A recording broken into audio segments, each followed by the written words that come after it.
Bismillahirrahmanirrahim. Alhamdulillah wassalatu wassalamu ala Rasulillah wa alihi wa sahbihi wa mawalah. Qala mu'allif rahimahullahu ta'ala wa nafa'ana bi ulumihi wa amalihi fid dharain.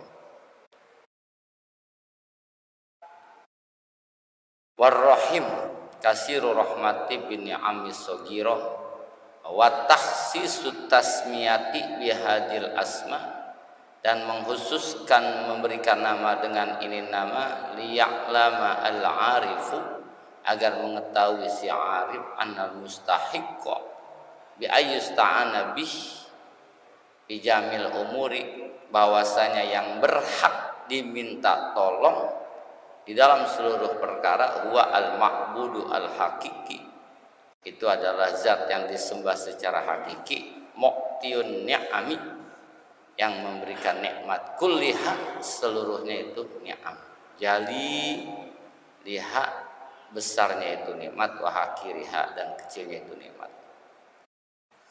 Wa inna ma iftataha al-musannifu kitabahu haza bil basmalati, dan pastinya memulai ke musannif kitab akan kitabnya yang ini dengan bismillahirrahmanirrahim, iktidaan bil kutubis samawiyah, karena mengikuti kepada kitab-kitab dari langit.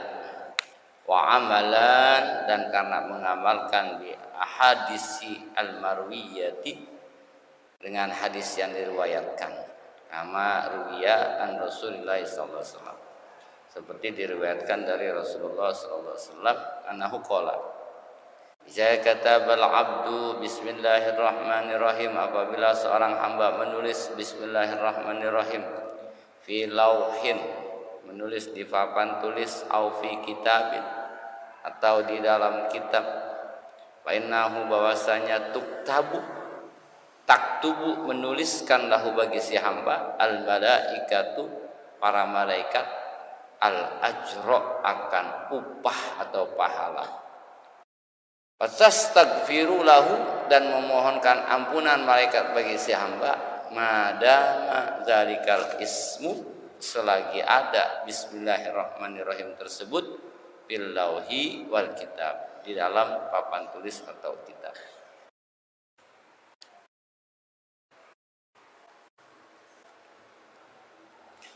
Tuan Syekh Abdul Qadir itu dapat perintah suruh ketemu Nabi Khidir.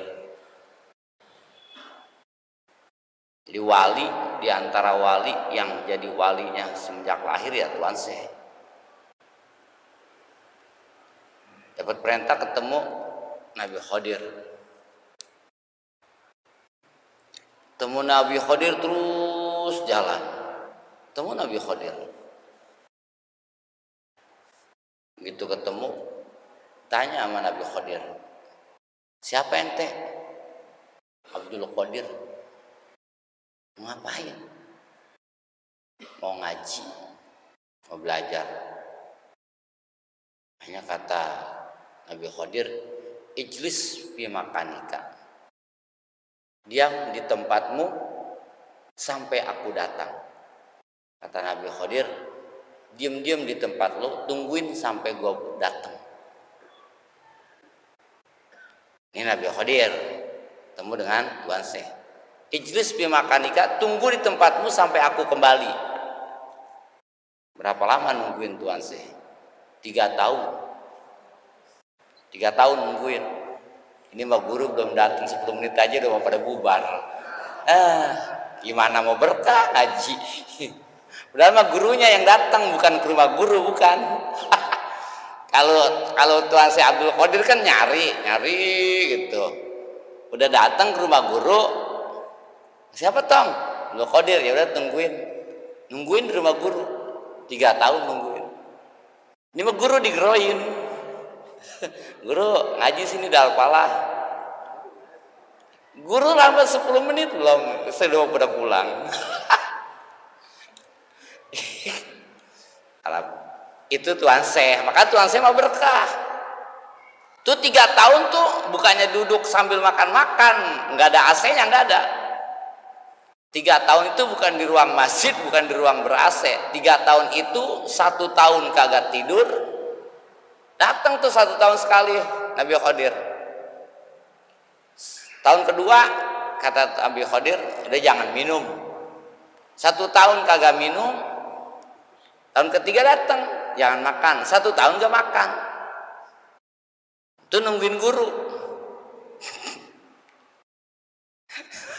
Ini cerita Nabi Khidir.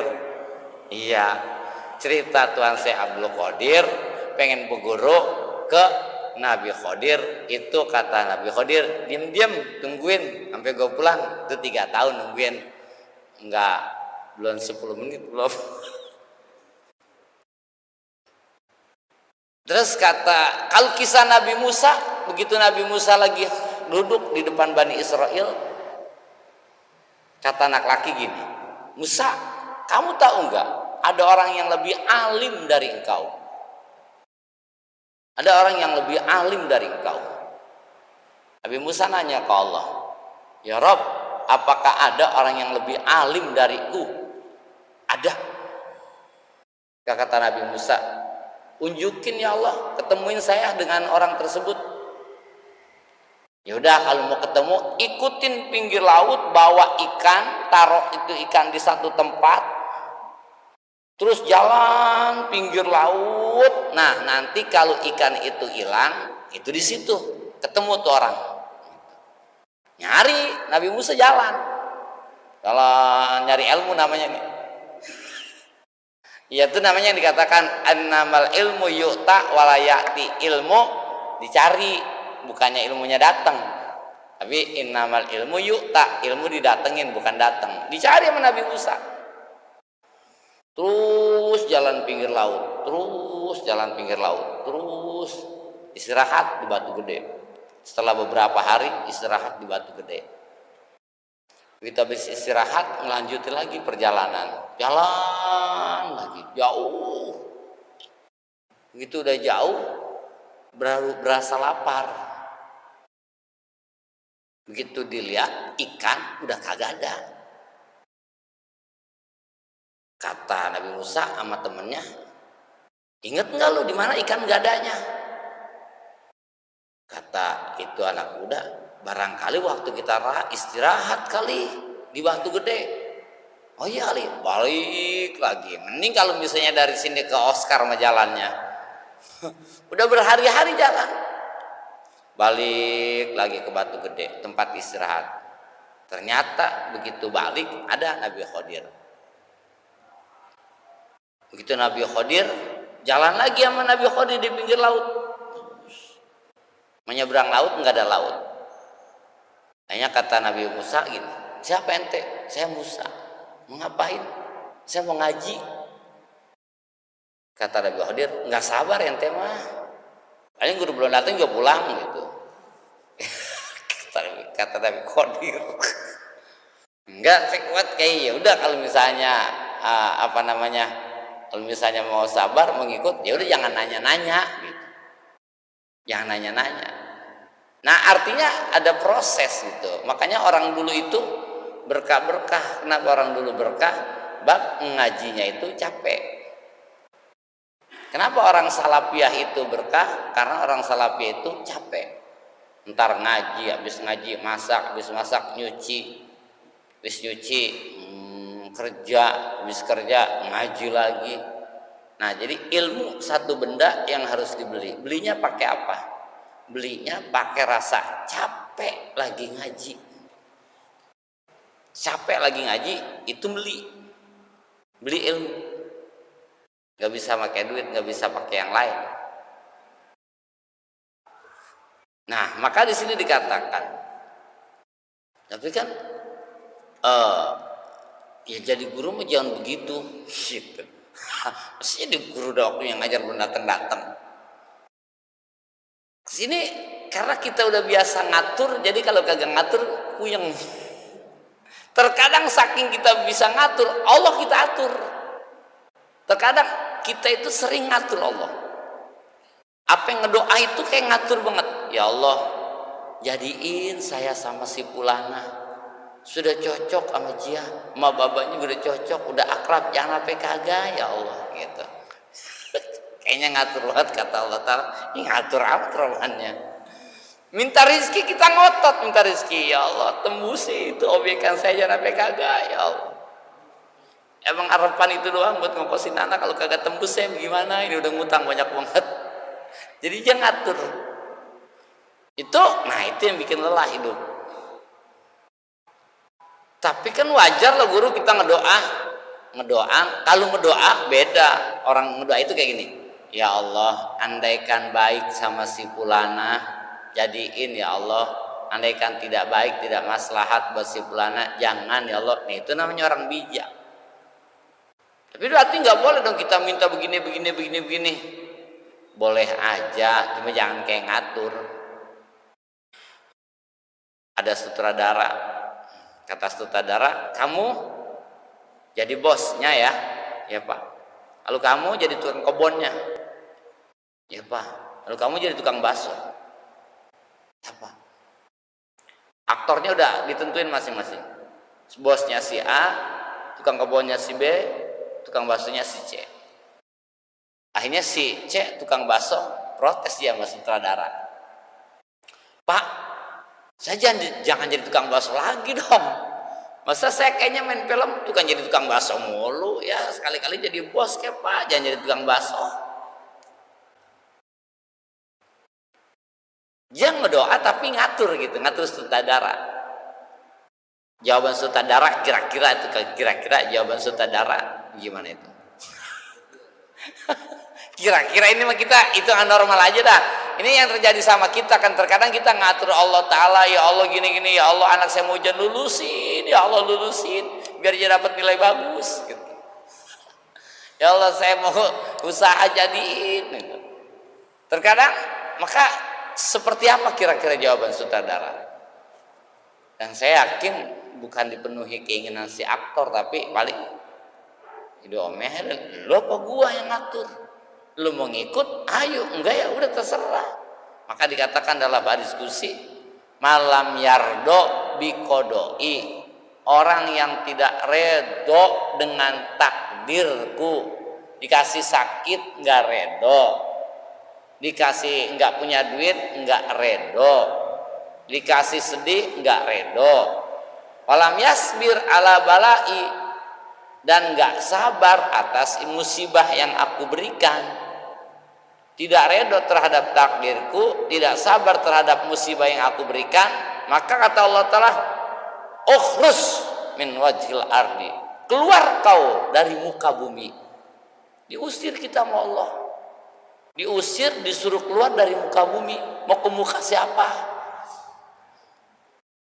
Dikasih sakit kagak redo, dikasih nggak punya duit nggak redo, dikasih sedih nggak redo, dikasih musibah nggak sabar, diusir sama Allah. Ukhrus min wajhil ardi, keluar dari muka bumi. Dan yang keduanya, watlub ilahan ghairi, cari Tuhan selain aku.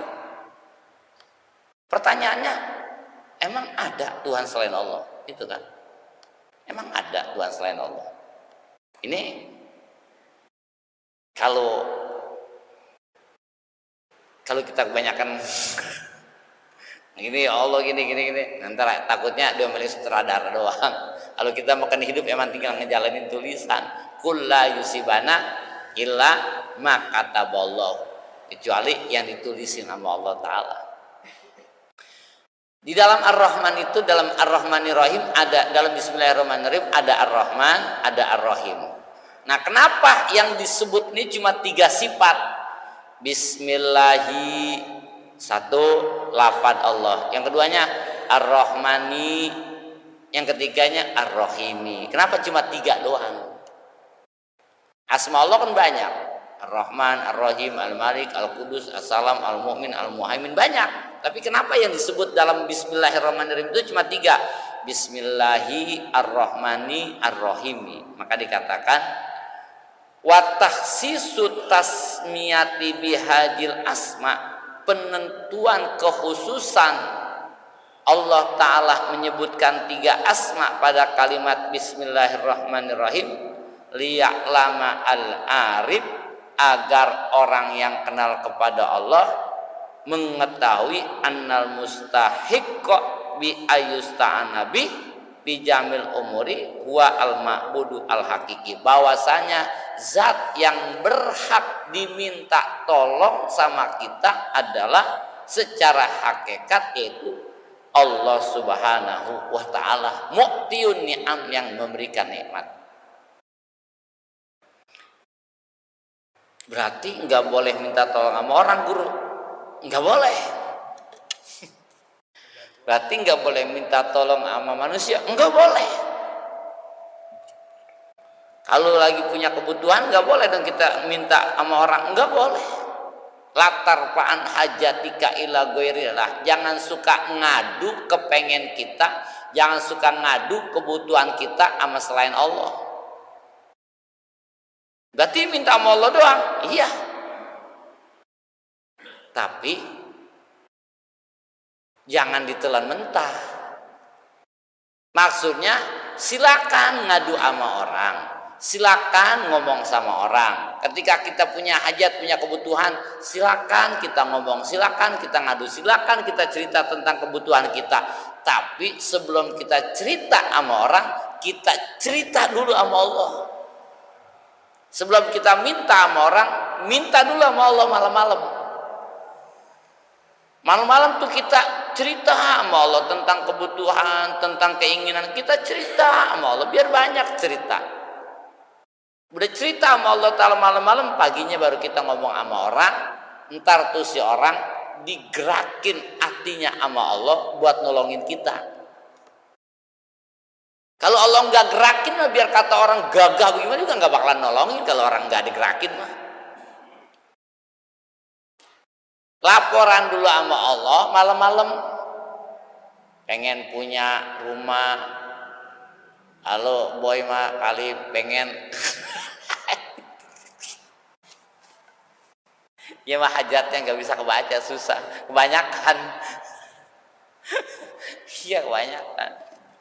Pas Badrun pengen cepet jadi, pengen punya lapangan bandara, ngomong siangnya baru ngomong. Kalau kita kan terbalik, jujur kita terbalik. Kita itu ngomong dulu sama orang, kesono mentok kemari mentok, udah nyerah semuanya, baru kita ngedoa. Kata Allah Ta'ala, mentok aja baru ngomong sama gua. Terbalik, makanya puyeng terus.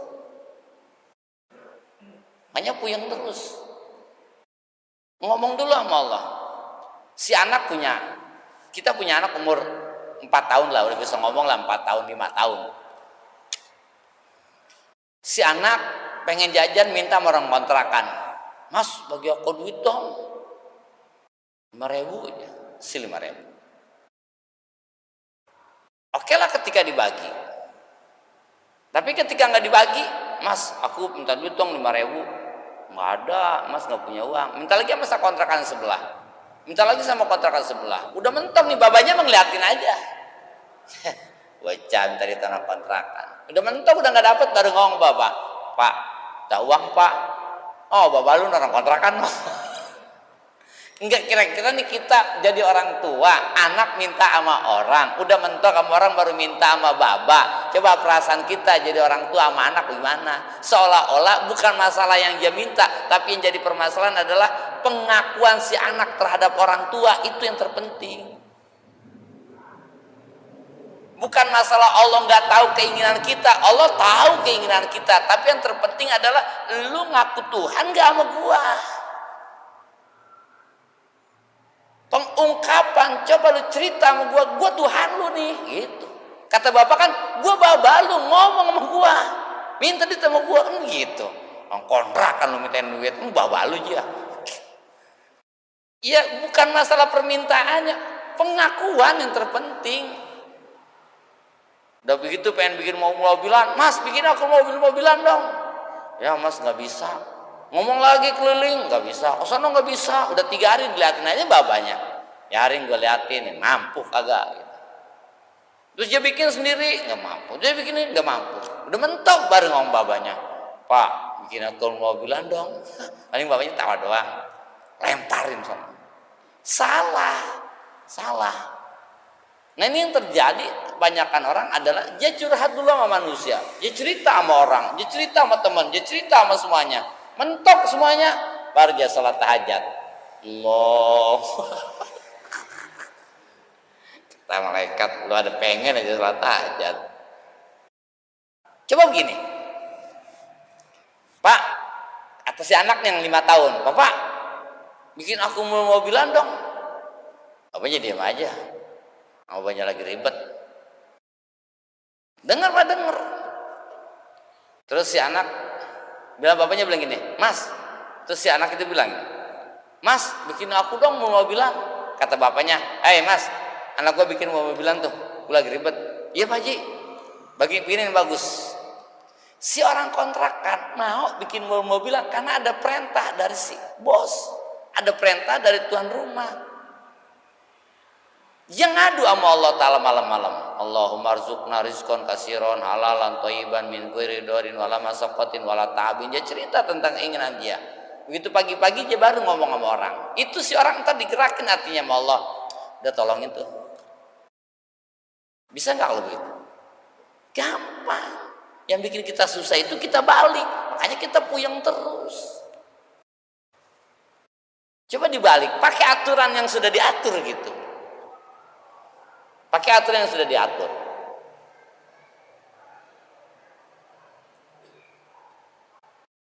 Iya karena budu, wah iya karena nasta'in. Nah budu mah buat orang-orang biasa, nasta'in mah buat orang khusus.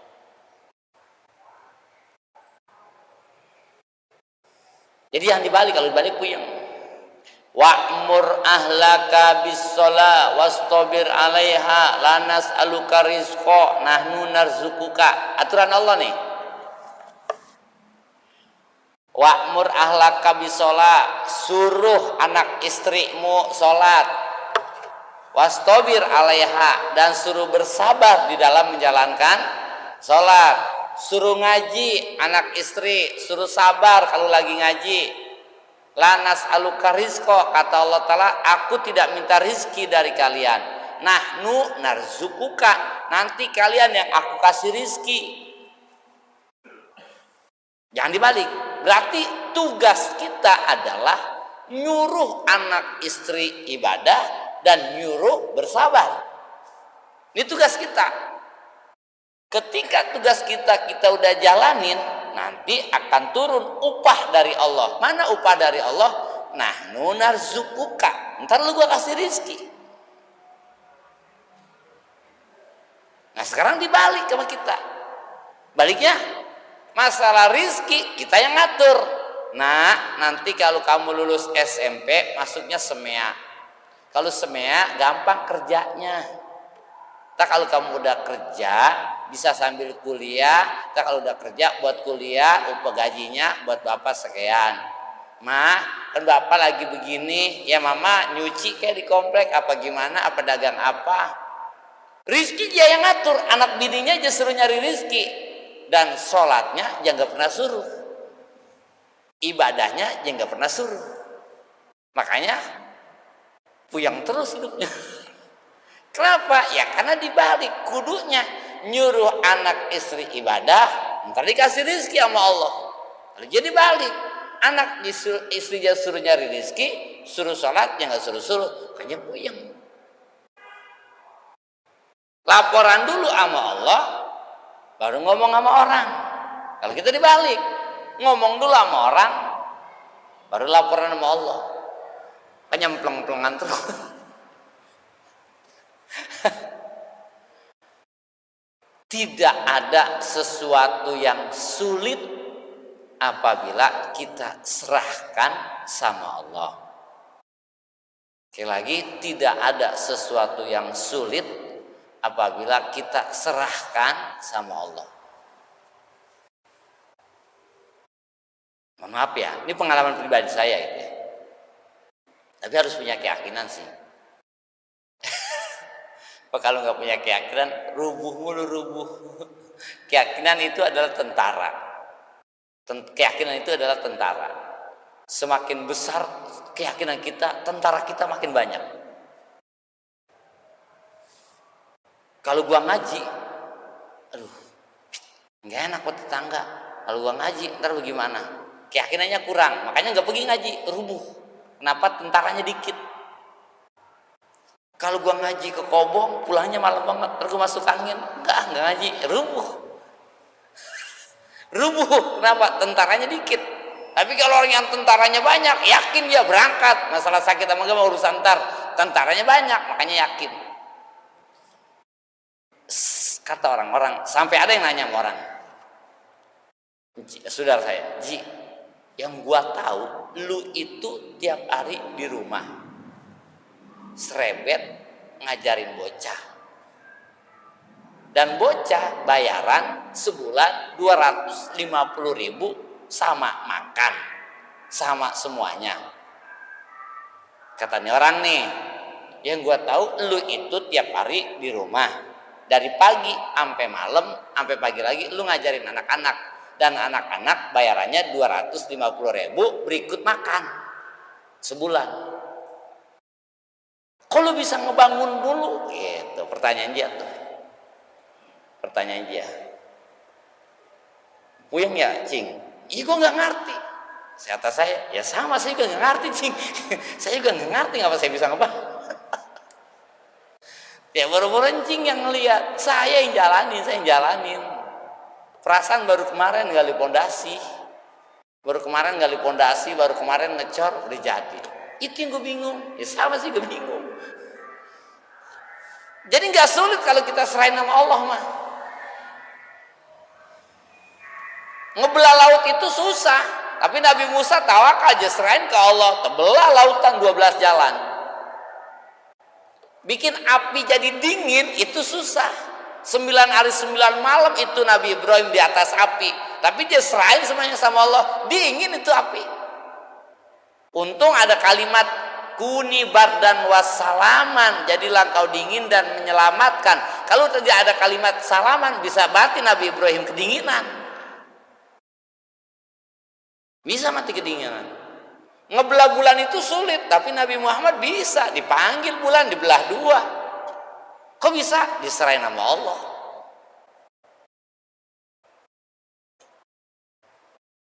Tidak ada sesuatu yang sulit kalau kita serahin sama Allah, Mak. Tapi sebaliknya, tidak ada sesuatu yang mudah kalau kita serahin sama diri kita sendiri. Encer begitu, Mak, ya nggak bisa. Ya. Dan ini terjadi sama Ustadz. Saya lagi ngebahas ini, dia cerita cocok sama saya pendapatnya guru. Oh gitu, Ustadz? Lagi acara hajatan, ya Ustadz kan, biasa baca kitab, biasa apa gitu. Dia sono baca rawi, terus bantal geser kemari terus bantal geser kemari terus. Kata dia nih, dibisik nih udah nih, Ustadz, rawi saya Ustadz, rawi ya, dalam artinya, timbang rawi. Timbang berjanji hurufnya gede-gede ada barisnya, masih gua nggak bisa, kitab aja yang gundul gua bisa. Artinya begitu dong tuh. Geser. Pas bagian dia di pasal ketiga ibni. Gerung ya, nangis. Saya ngapa bagian begini gitu. Ibni begitu keserimpet dia. Itu jelas, enggak sesuatu yang gampang itu jadi susah. Kalau kita serahin sama diri sendiri. Ini dikatakan bismillahi tawakkaltu 'ala Allah. Kapan itu tawakal? Bareng sama kerjanya. Enggak kerja dulu guru, kalau udah mentok baru tawakal. Ya enggak. Kalau mau berangkat ke rumah kan bismillahi tawakkaltu 'ala Allah. Berarti sebelum kita panjat tebing, tali kita udah ikat. Ya. Orang ngiket tali itu, tali pengaman, sebelum panjat tebing udah rapi, diikat semuanya. Dan ketika dia panjat tebing, dia nggak bersandar sama tali, dia bersandar dengan kemampuan yang ada. Tapi ketika terjatuh, terselamatkan dengan adanya tali. Itu nama tawakal. Wallahu a'lam bishawab. Infa'na bima lamtana Rabbi alimna alladhi yanfa'u Rabbi faqihna wa faqihana wa qarabati lana fi dinina tawasalna bita'alumi tawasalna bita'limin antar